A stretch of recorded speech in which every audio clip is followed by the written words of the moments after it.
تلك حدود الله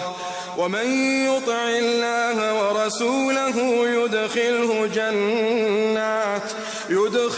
جنات تجري من تحتها الأنهار خالدين فيها وذلك الفوز العظيم.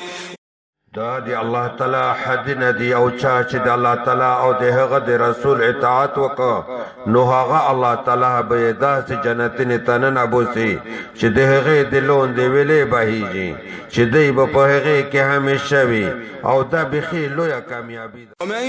يعص الله ورسوله ويتعد حدوده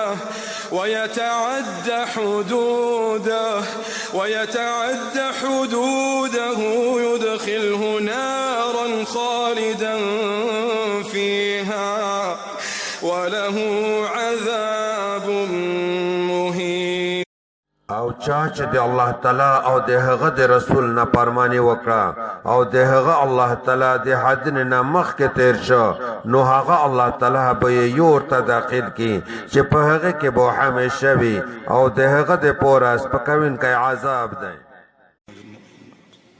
واللاتي يأتين الفاحشة من نسائكم فاستشهدوا عليهن 4 منكم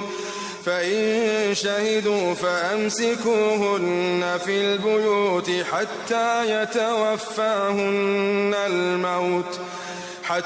يتوفاهن الموت أو يجعل الله لهن سبيلا.